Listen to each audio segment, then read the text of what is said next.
कृष्ण जी, एक इसमें एक प्रश्न है कि आज मालिक की कृपा के बगैर कुछ भी नहीं होना जी पर मालिक हमारा दयावान है, दिन है रात है जी। पर अगर अच्छा है बुरा है, मालिक अगर पिता है तो इतना बुरा होने ही क्यों देता है कि इतने बुरे बुरे कर्म, मतलब इसके लिए छूट है, इसके लिए छूट दी है। दयावान है। नहीं, बड़े दयावान है, बड़े कृपालु हैं, लेकिन आप एक विचार कीजिए, अच्छे नंबर या अच्छा पद प्राप्त करने के लिए कुछ डिग्रियां रखी गई है ना, कुछ बातें रखी गई ना, तो हमारे लिए अच्छाई की सीमा रख दी गई। अब हम अच्छाई तक तो चल नहीं रहे और बुराई की तरफ चल रहे, दोनों में स्वतंत्र रखा गया है। अब उसने क्यों स्वतंत्र किया, ये प्रश्न हम नहीं कर सकते। उसने दोनों के लिए तुम्हें स्वतंत्र किया है, तुम अच्छाई से अच्छाई करके उत्तम से उत्तम देवता ब्रह्मलोक तक, तपलोक, महालोक, जनलोक, सत्यलोक, वैकुंठ लोक, जहां चाहो वहां जा सकते हो। लेकिन आप क्यों बुराई की तरफ जाते हो? छूट उसने दोनों की दी है। आप बुरे से बुरा कर सकते हो, वो नहीं रोकेगा। आप अच्छे से अच्छा कर सकते हो, वो नहीं रोकेगा। दोनों के लिए आपको छूट दे दी गई है। अब ये कह दो कि वो दयालु है तो बुराई बनाई ही क्यों, ऐसा नहीं हो सकता। सीमा एक जैसे मालिक की खेल है। सीमा तो है, जब ज्यादा बुराई करोगे तो तुम्हारा विनाश कर देगा, ये सीमा है। तिनकर काल रूप में भ्राता, वो कुसुमादप कोमलानी और वज्रादप कठोराणी, वो कुसुम से भी कोमल है और वज्र से भी कठोर है। तो भगवान केवल दयावान ही नहीं है, भगवान काल रूप भी है, सर्व विनाशकारी भी है। आप देखो ना, क्षमा कर देते रावण को, क्षमा किया, काट के फेंक दिया। क्षमा कर देते कंस को, क्षमा किया, मार के फेंक दिया, मिट्टी में मिला दिया। पर मिला करके फिर भी परम पद दिया। इसीलिए उनको परम दयालु कहते हैं कि काट करके भी परम पद दिया। उनका कृपा का जो स्वरूप है वो दो रूप में है, एक वज्रादप कठोराणी, वज्र से भी कठोर। तो हम ये समझते हैं उसका हर विधान मंगल में है, उसका हर कार्य मंगल में है, और हमारा हर कार्य माया जनित है।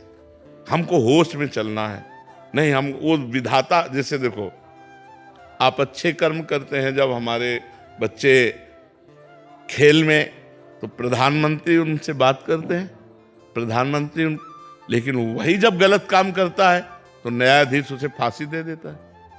कष्ट तो हमारे कर्म हमको दंड और पुरस्कार दिलाते हैं।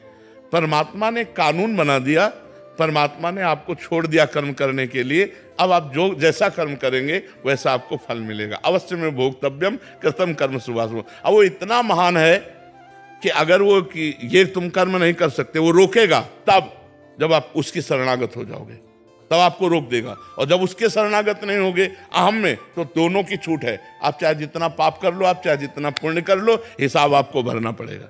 समझ पा रहे हैं आप? इष्ट परमात्मा के इष्ट का मोह, आज मेरे को आपसे मोह हो गया, तो वो परमात्मा के बीच में एक मतलब बस वहीं पे रुक गया। क्योंकि आपने हमें जाना नहीं, देह से मोह किया। परमात्मा माना क्या, आत्मा माना क्या, देह माना ना। तो देह तो पर्दा है ही, पर्दे से प्यार कर रहे हैं। पर्दे के अंदर जो छुपा हुआ है, कठपुतली से प्यार करो, जो कठपुतली नचा रहा है उसे पता नहीं तुम्हें, तो फिर असली प्यार कहाँ हुआ? जब कठपुतली को गले लगाओगे तो हाथ कुछ लगेगा नहीं, क्योंकि वो कठपुतली थी। और जब नाच रही थी तो अंगुलियों से नाच रही थी, नचाने वाला पर्दे के पीछे था। तो ऐसे ये कठपुतली है, इसको जो नचा रहा है वो अंदर बैठा परमात्मा है। उससे कौन प्यार करता है? उसे कौन प्यार करता है? सब इस कठपुतली को प्यार करते हैं। ज्ञान हो जाएगा तो कोई प्रश्न नहीं रहेगा भाई, और अगर ज्ञान नहीं रहेगा तो प्रश्न ही बनता चला जाएगा। सृष्टि शर्मा जी, जम्मू से। राधा राधा। राधे राधे महाराज जी। महाराज जी, नाम जाप के अतिरिक्त हम ऐसा क्या कर सकते हैं जिससे ध्यान एवं समाधि के मार्ग पर चल सकें? ब्रह्मचर्य। अगर हम ध्यान और समाधि की बात करते हैं तो संयम और नियम लागू होता है। अगर हम ब्रह्मचर्य धारण करें, सात्विक भोजन पावें, 4 घंटे 5 घंटे केवल नींद लें और संपूर्ण गृह कार्य भगवान की आराधना समझें, तो हमारा हृदय भगवान की तरफ बहुत जल्दी लग जाएगा। चाहे गृहस्थ में हो चाहे विरक्त में हो, विरक्त में तो आजीवन ब्रह्मचर्य और गृहस्थ में नियम पूर्वक। जैसे शास्त्राज्ञा है कि महीने में 1 बार सहवास करे, वो भी संतानोत्पत्ति के लिए।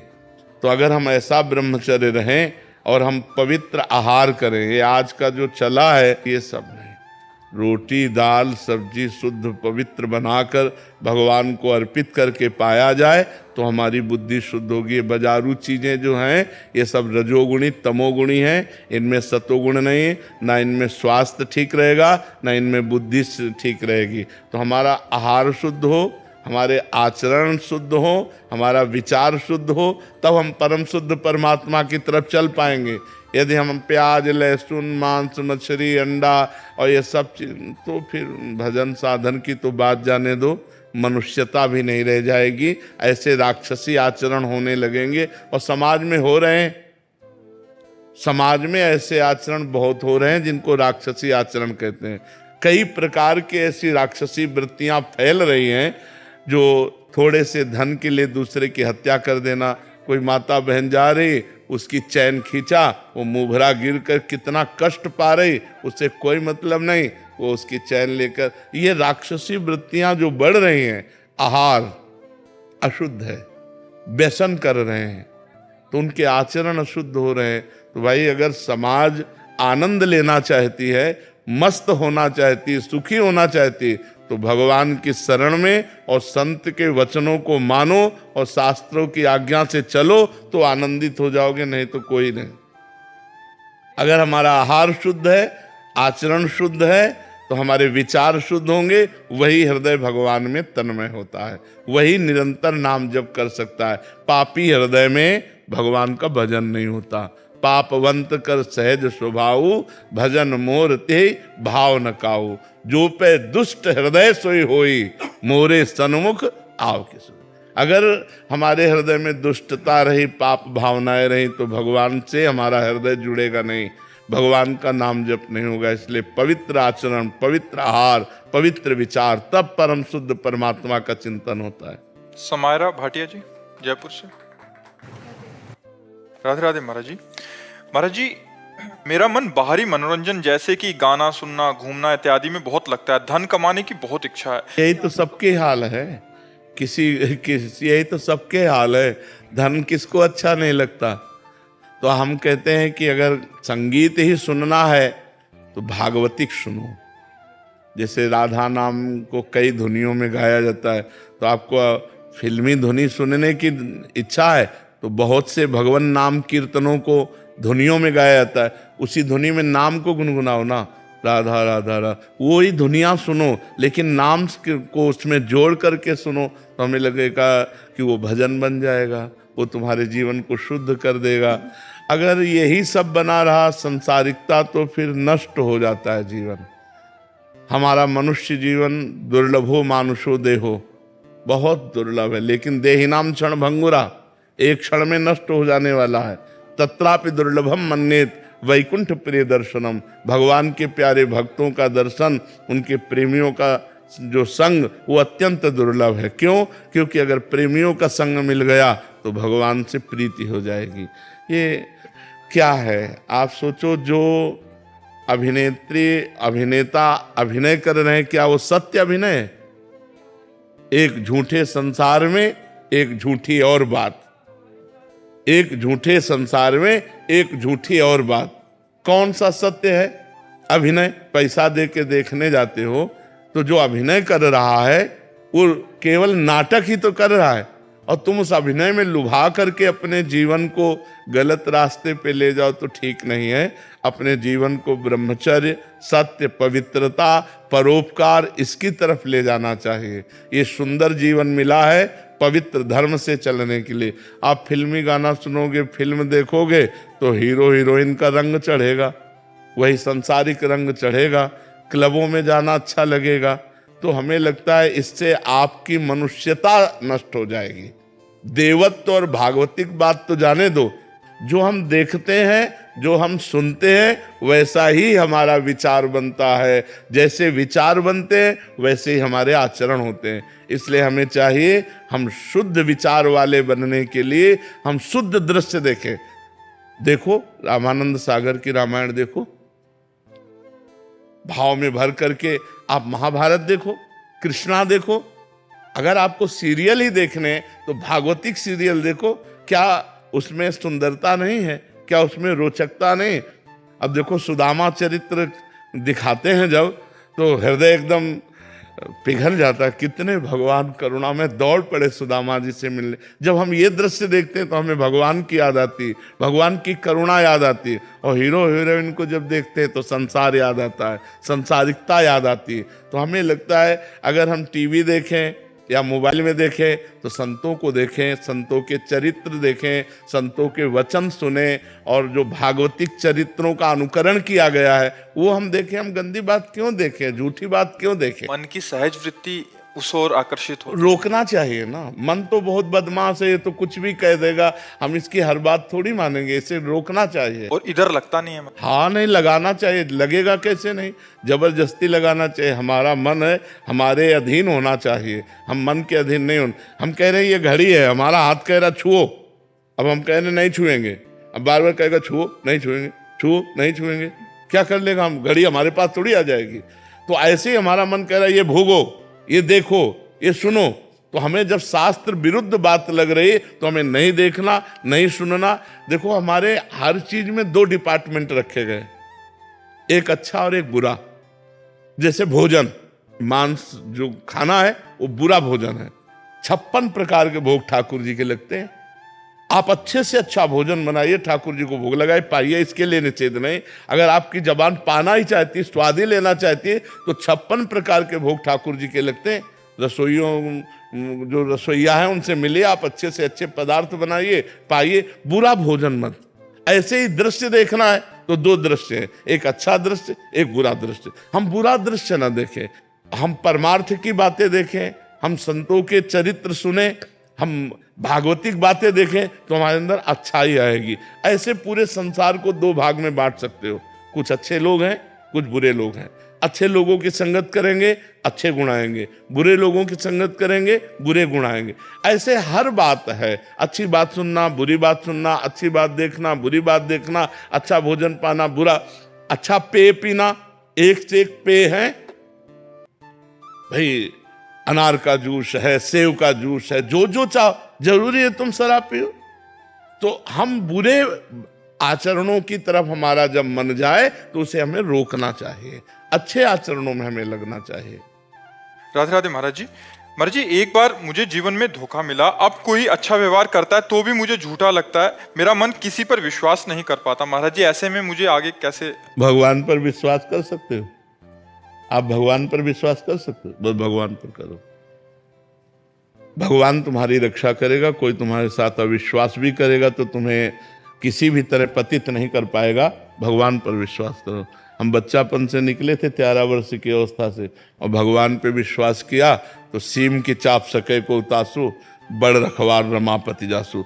और पूरा जीवन परमानंद में भगवान की शरण में व्यतीत। संसार इतना स्वार्थी है, इतना स्वार्थी, मलिन स्वार्थ है कि आप गर्दन उतार के दे दो तो भी वो एहसान मानने वाला नहीं, तो भी ये नहीं मानेगा कि धन्य है इसने हमारे प्रति जीवन दे दिया। बड़ा विचित्र संसार है। तो अपने को क्या करना है? संसार को नहीं देखना, अपने को देखना है कि हमने इसके साथ हित किया, अब इसका फल भगवान मुझे देंगे। इसीलिए हमने कहा भगवान पर विश्वास करो कि हमने जो तुम्हारे साथ हित किया वो भगवान देख रहे, और तुम जो हमारे साथ बुरा करना उसको भी भगवान देख रहे हैं। जब भगवान उसका फल देंगे तो तुम्हें भोगना पड़ेगा। हम तो भगवान के साक्षी मान करके भगवान को, और अच्छे ही कर्म करें, बुरे कर्म ना करें। हमारे साथ जो बुरा करना चाहता है हम भगवान की शरण में, तो उसे भगवान देख लेंगे, उसे संभाल देंगे। हम लोग भी तो स्वार्थ के लिए ही भगवान को पूज रहे हैं। हाँ बिल्कुल बच्चा, बिल्कुल। कोई बिरला ऐसा है कि भगवान से प्रेम करता हो, नहीं, स्वार्थ के लिए ही पूज रहा है। पर स्वार्थ के लिए भी पूजना, भगवान के लिए मंगलमय विधान पाना है, भगवान से मंगलमय विधान पाना है। क्योंकि भगवान ने 4 प्रकार के भक्त स्वीकार किए हैं। एक है आर्त, संकट निवृत्ति के लिए, एक है अर्थार्थी, धन प्राप्ति के लिए, एक है जिज्ञासु, भगवान को जानने के लिए, पाने के लिए, और एक है ज्ञानी, जो भगवान को पा चुका है। 4 प्रकार के भक्त बताए। तो भगवान की अगर हम संकट निवृत्ति के लिए भक्ति करें तो भी भगवान प्रसन्न होंगे, धन प्राप्ति के लिए भगवान की भक्ति करें तो भी भगवान प्रसन्न होंगे। तो हमें ये नहीं कहना कि स्वार्थी, केवल स्वार्थी परमार्थी बन जाएगा। अगर भगवान से जुड़ा तो, भगवान से जुड़ा तो परमार्थी बन जाएगा। जैसे एक बर्फी का टुकड़ा कोई बर्फी पा रहा हो तो आप मांग नहीं सकते, लेकिन मंदिर में जब वही बर्फी का भोग लग जाता है तो चाहे जितने करोड़पति हो, आप कहोगे भाई साहब थोड़ा दीजिएगा, नहीं दीजिएगा। वो भक्ति बन गई क्योंकि वो भगवान से जुड़ गया। ऐसे हमारी कामना निंदनीय है, धन की है, पर वो भगवान से जुड़ गई, वो भक्ति बन गई। तो अर्थार्थी, आर्त, जिज्ञास और ज्ञानी, 4 प्रकार के भक्तों को भगवान ने वर्णन किया गीता में। तो ये बात अच्छी है कि हम भगवान से धन चाहें, ये बात परम अच्छी है कि हम भगवान से ही अपना संबंध रखें, लेकिन कहाँ कोई भगवान से चाहता है? मतलब भगवान से स्वार्थ रखना हितकारी है। हाँ, हितकारी है। वो जा करके उसको परमार्थ में खड़ा कर देगा, वो परमार्थ में खड़ा कर देगा। जैसे ध्रुव जी ने पद चाहा, भगवान से धन चाहा, तो अटल पदवी आज भी है, परम भक्त हैं, परम भक्त है ना। द्रौपदी जी ने संकट निवृत्ति के लिए पुकारा, गजराज ने संकट निवृत्ति के लिए पुकारा, तो संकट भी निवृत्त हुआ और भगवान की भक्ति भी बढ़ी। तो भगवान से जुड़ना परम मंगल है। चाहे स्वार्थ से जुड़ो, चाहे आप निष्काम जुड़ो, किसी भी तरह भगवान से जुड़ो, तुम्हारा मंगल हो जाएगा।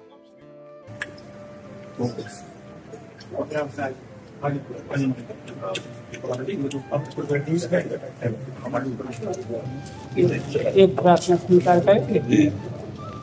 अरे महाराज की संतों के ऐसे तो आप अपने हो।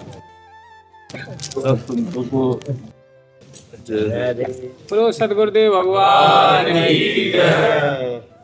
मदर टेर में दास ने खूब कथा सुनी महाराज जी। मदर टेर में महाराज जी कृपा होगी, जल्दी अब की बार आना हो गया। संतों के दर्शन से हृदय आह्लादित हो तो ब्रज की शोभा है महाराज जी से। सब संतों की चरण रज।